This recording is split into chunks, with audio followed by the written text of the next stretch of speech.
Assalamu alaikum, nous sommes ziar len, di len bégué bu baax baax. Ravi de vous retrouver encore une fois sur votre chaîne A2S Pro.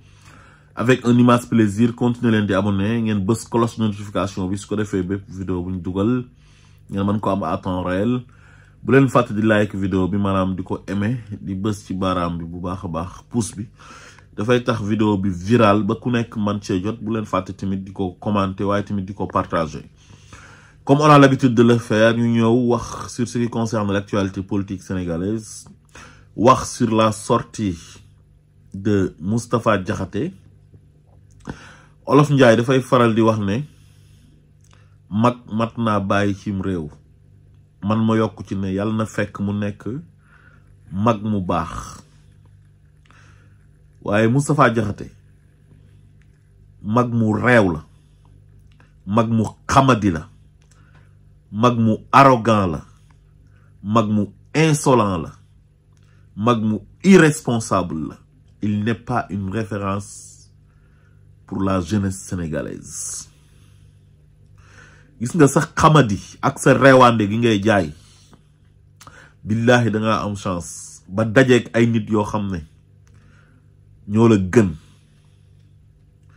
Parce que ñii buñ nekkoon ñeneen ñi toog ci nguur gi nii ni président Bassirou Diomaye Faye ak Ousmane Sonko buñ meloon ni sa saay-saay bi nga doon àndal sa xaritu bandi bi sa xaritu veyu bi sa xaritu raykatu nit bi assassin bi sa xaritu dictateur bi di Macky Sall mu téye woon ay nit di leen ray di tëj ay doomi sénégalais yow nga koy encourager di toog di def apologie de meurtre di def appel à la violence appel au meurtre naan nañu jàpp ray nañu jàpp tëj yaa ko toogoon fii di ko wax ginnaaw bi nga saagaan nday yonent bi saaga ko bàyyi nga toog naan da ngay am fit di def conférence de presse. Sénégal a neex billahi wallahi wa tallahi Sénégal moo neex. diine dëgg bu amoon Sénégal wallahi dootoo talati di toog naan da ngay saaga nit ñi. gis nga ñii buñ meloon ni Macky Sall mu bon moom nga xam ne kii se ressemble sa semble yéen ñaar seen mbon moo tax ngeen doon ànd billahi bu ñu fayoo si sa kaw ku noon heure bii doo tala toog naan da ngay def conférence de presse. yow da ngaa am chance santal yàlla bu baax a baax waaye nag doo gor jaam nga. xam nga ne Sénégal neex na léegi yow yaa doon faral Macky Sall di saaga Ousmane Sonko ak ñoom Diomaye Faye ñii ñëw toog bi ñu toogee lu njëkk a def mooy ils ont réformé la justice de Macky Sall dégagé chez juges corrompus yu fi Macky Sall tegoon ak procureur nga xam ne Macky moo leen formé woon parallèlement nga xam ne nekkuñ woon ay juges de la République nekkuñ woon procureur de la République mais c'était des juges et procureurs de Macky Sall ñuy jàpp ay doomu sénégalais di leen toroxal di leen tëj ci kaso yi di leen sosal di leen fenal di leen jiiñ ay rebelle ay forces spéciales yow nga ànd ci ak ñoom ci seen fen yi ak ci seen kàcc yi yow Moustapha Diakhaté mag mu bon mu yées mu xaraam mi mag mu alaku mi yow yaa doon traité sénégalais yi ne dañoo alaku yow ku la gis daf laa war a yërëm xam na yow yaa alaku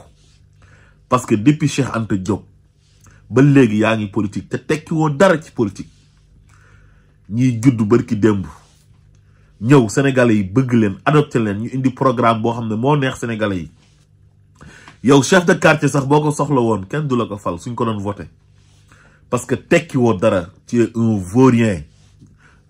tu es un imbécile de classe exceptionnelle mag mu torox mag mu alaku mag mu xamadi mag mu réew mag mu yaradiku doo exemple ci Sénégal yow Moustapha Diakhaté bi ñu ñëwee seen association de malfaiteurs bi ak seen juge yi ngeen àndaloon ak seen procureur yi ñëpp lañ dégagé sànni ca xaj indi ay juge yoo xamante ni ay juge yu intègre lañ ay nit ay juge yoo xam ne am nañ lu ñuy jomb am lu ñuy rus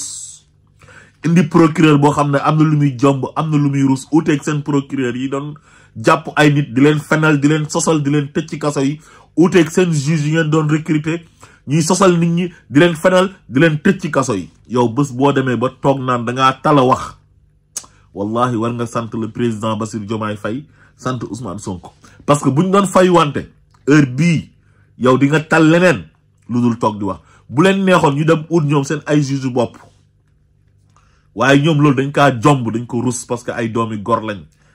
ay démocrate lañ ay républicain lañ uteeg yow mi doon encouragé raykatu nit yow mi doon encouragé président boo xam ne daf doon torturer ay doomi dëkkam ci ay fen ay kàcc yaa bon Moustapha Diakhaté yaay mag mu yées yaay mag mu xaram mais su ma nekkoon procureur de la république billahi wallahi watallahi dinaa la owaat nokkaat la ci kaso bi parce que mag mu xamadi nga mag mu réew nga tu as insulté le président de la république encore une fois et son premier ministre Ousmane Sonko su ma doon le procureur Ibrahima Ndoye fekk tàyyi woo duma tàyyi boo génnee saaga waat dañ lay nokkaat ci kaso bi imbécile que tu es un vaurien yow magu saay-saay nga magu bànni nga mais tu vas le regretter da nga bëgg a toog sénégalais yi dogal li ñuy dogal ne Ousmane Sonko lañ bëgg ngeen xeex Ousmane Sonko mu indi Diomaye ne falal leen ma Diomaye ñu fal Diomaye à 54,28%. soo ci mënoon dara loolu du am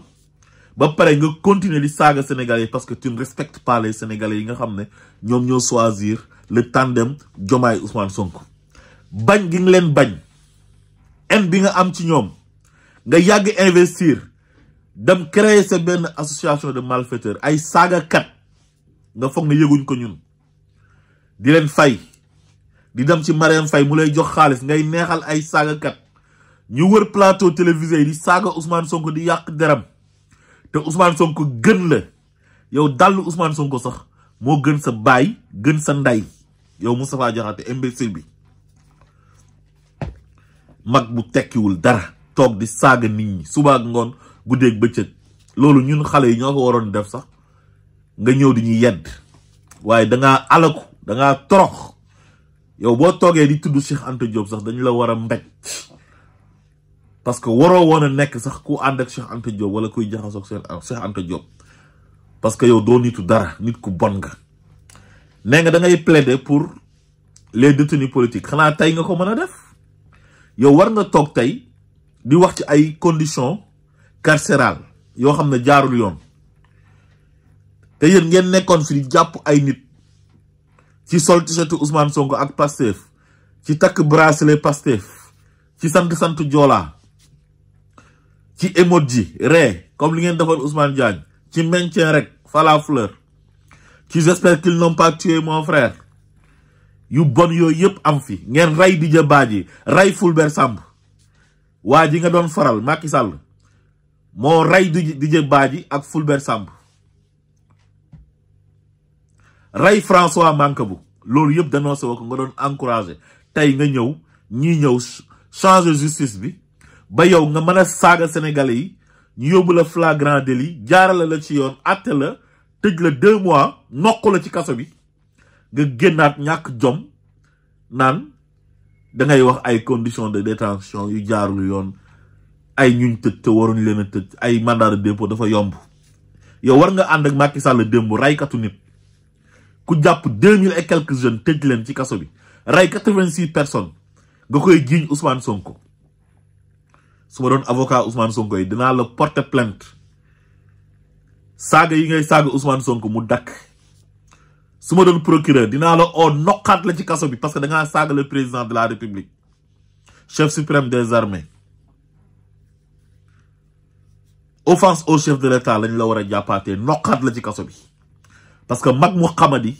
il faut que ñu yar ko te yow mag mu xamadi nga mag mu ñàkk teggin nga mag mu yaradiku nga mag mu ñaaw làmmeñ nga arrogance insolence loolu ngay jaay man su ma nekkoon procureur dinaa ko defanteeg yow ba mu saf sàpp nga toogaat naan da ngay jaay guerrier naan damay réitérer sama ay propos mooy bu la Ahmed Ba bu 313 posé question boobu nan la ndax li nga waxoon ba dugg ko sax dañ ci jaaraat nga dañ ciy jaaraat naan ay dama ne ku votel Ousmane Sonko da ngaa alaku yow mi nga xam ne yow buñ doon voté chef de quartier comme ni ma ko waxee sànq benn xob doo ko am parce que tekki woo dara kenn xamul fan nga dëkk yow da ngaa alaku yow alaku bi ñu doon wax Sénégalais yi ci yow la nekk da mag mu torox nga mag mu bon nga yaa njëkk a saaga yonent bi ci Sénégal ba pare di dox di taxawaalu ci mbedd mi ñu lay bàyyi yow da ngaa am chance billahi wallahi tallahi santal yàlla bi nga nekkee dëkk bu nekk Sénégal nga nekk fa di saaga yonent bi ñu lay bàyyi da ngaa am chance bi nga tombeek président Bassirou Diomaye Faye ak Ousmane Sonko nga xam ne dañuy jéggale di jëllale meluñ ñu yow parce que sa xol bi dafa bon sa xol bi dafa ñuul sa xol bi dafa tilim comme ni nga ñuulee comme ni nga tilimee comme ni nga saltee noonu la sa xol bi mel moo tax nga am fitu toog naan da ngay conférence de presse di wax lu la neex te ki nga doon jàppale démb ku bon ki nga doon jàppale Macky Sall nekk suq jabaram suq Marème Faye di ko téel saagam nekk góoru mbootaayam ñàkk jom ñàkk xorom ñàkk fayda doon def lu gën a yées ñii defuñ dara ñii dañoo ñëw ne démocratie la ñuy consolider état de droit ñi fi jàpp ñëpp tey ci ñi nga xamante nii waroon nañ leen mën a tëj dañ leen jaarale ci yoon ñi ñu waroon a àtte flagrant délit àtte nañ leen flagrant délit tëj leen jaarale leen ci yoon te yow temps yi Macky Sall nit da daan sëqat sax ñu jël ko yóbbu ko instruction ay 1 an wala 6 mois lu nekk def ngeen ko fi lu nekk encouragé nga ko fi ci mbon sa haine bi nga am ci Ousmane Sonko nag nga ne ay saaga ak ay xaste noonu nga ko bëgg a fajee bala ngaa am lu la neex sa xol bi sedd il faut nga saaga Ousmane Sonko ba doyal il faut nga saaga président Bassirou Diomaye Faye ba doyal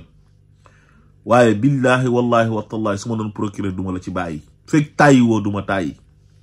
heure boo génnee saaga président de la république wala premier ministre ñu convoqué la noq la ci kaso bi ci nu mu gën a méttee parce que yow c'est ça que tu mérites parce que tu es un imbécile de classe exceptionnelle mag mu bon nga mag mu tekkiwul dara mag bu nekkee ci dëkk dafa war a bokk ci ñuy defar waaye mag buy yàq sénégalais yi tànn nga ne li sénégalais yi tànn doo ko nangu au lieu que nga argumenté ngay toog di xaste di saaga suba ak ngoon guddeeg bëccëg wallahi Sénégal a neex rek santal yàlla rek yow au fond xam nga ne ñii ñu baax lañ billahi wallahi tallahi en âme et conscience yow xam nga ne Ousmane Sonko mi ak Bassirou Diomaye Faye wallahi ñu baax la bu ñu la fayoon sa bor wallahi doo tala nekk fii naan da ngay wax bay continuer naan da ngay saaga nit ñi di jaay reewaande ak xamati man de billahi wallahi watallahi su ma nekkoon procureur sa reewaande gi ngay jaay ak sa xamadi gi ngay jaay sa insolence bi ngay jaay wallahi dinaa ko jënd ba mu saf sàpp yow yaa fi toog ne président dafa sàcc yaa ko wax sànq sa conférence de presse nga ne président ak Ousmane Sonko ay sàcc lañ dañoo sàcc xaalis jox ko xale yi Pastef fi en bi nga am ci Pastef mbañeel gi nga am ci Ousmane Sonko ak président Bassirou Diomaye Faye moo tax heure booy wax rek doo mën a wax lu rafet ci ñoom wax ju ñaaw nu mu gën a saltee nga koy génnee boo leen di saaga sax doo ko tey pour sa xol bi sedd il faut nga saaga leen ndax sa bon gi nga ëlbatikuwaat ne président bi waxul dëgg di ko saaga maanaam di ko fenloo xam nga ne loolu temps yi Macky Sall képp koo xam ne ànd ak Macky Sall boo ko waxee wallahi sa kër doo ko fanaan mais ñi dañu indulgent rek wallahi te man ànduma ak ñoom sax suñu ñuy doxalee procureur bi ni muy doxalee nii pour man daal dafa yomb parce que lii anarchie lay mujj indi buñ fi toogee naan ay bu fi nit waxee dara ngeen jàpp ko tëj ko day mel ni comme li Macky Sall doon def ñoom nangu nañ ne dañoo bon nangu nañ ne Macky Sall mi ñu doon àndal ku bon la ku yées la raykatu nit la nit ku bon la ñoom bañuñ loolu mais léegi dañoo bëgg yéen ngeen tolloo ak Macky Sall ci loolu lañ leen di provoquer mais dëkk tamit il faut que mu am justice manul am anarchie ku mu neex nga génn saaga le président de la république ku mu neex nga génn xas le premier ministre di leen saaga di leen traiter de tous les noms d'oiseaux ku nekk man nga opposé wu nga wax sa xalaat mais ay saaga ay xaste ah wax dëgg yàlla loolu waruñ ko permettre kenn ci dëkk bi. La justice a été clémente avec Abou Diallo et Omar Sow ñu fi doon oote affaire u xeet xam nga mais loolu temps yi Macky Sall ñoom ñoo la gën a xam ne ku ko defoon te ànd ak Macky Sall billahi wallahi tallahi da nga ko rëccu Macky moo fi tëj ba tëj fi ay liir laa la wax liir mooy waa kër responsable Pastef boobu nekk Gueule Tapée di Ousmane xaw ma nan ay mineur la jàpp tëj ñaawteef yi mu def moo ay juge am yu fi nekkoon ak procureur am man ba léegi dama jàpp ne loolu bu ñu abrogé loi d'amnistie ba pare dañoo war a jublu ci ñoom. Moustapha Diakhaté fii la toogoon di def ay appel au meurtre ne nañ rey ay nit ñu war a jàpp dinañ leen jàpp ñu war a tëj dinañ leen tëj ñu war a rey dinañ leen rey Ousmane Sonko dinañ ko tëj ci kaso bi te loolu yépp en la doon waxee yow injustice bu nekk nga gis ko fi Macky Sall teg ko ay doomi jàmbur nga koy faral ndax bañ Ousmane Sonko ndax Ousmane Sonko nawloowu la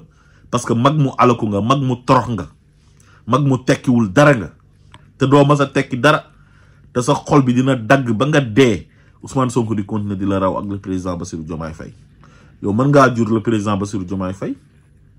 mu ñëw barki démb mu nekk président de la république te yow benn poste électif nga mas a am mooy nekk député te ci liste nationale lañ la dugal nga nekk président groupe parlementaire ñu lay neexal loolu récompense politique la après Macky Sall yóbbu la def la chef de cabinet nga wax ci waxu 3e mandat bi mu dàq la nga toog ba mu yàgg bëgg a jubóog moom xam ne tekkeetoo dara ci dëkk bi amoo dërëm nga dem tafu ji ci jabar ji buy jàlle ji nga ànd ak moom téyel ko saagam buy dem ngénte nga ànd ak moom di lambar-lambari téyel ko saagam nekk góoru mbootaayam nekk géwélam ndax ngay mën a am looy dundee di mën a am looy mos ñàkk jom yow ñii ñoo la gën seen dàll moo la gën seen lépp la gën duñ sa morom te duñ mës a nekk sa morom ba bay àdduna di tukki maa ngi lancé appel encore une fois le procureur de la République vraiment y a trop de bordel dans ce pays kenn waxu la nag ku wax nga dem jàpp ko mais ku fi saaga président wala saaga fi premier ministre wala ay injure publique magam jëmm toog di def conférence de presse di saaga nit ñi dañ laa war a jàpp billahi wallahi tallahi loolu mooy dëgg salaamaaleykum wa rahmatullah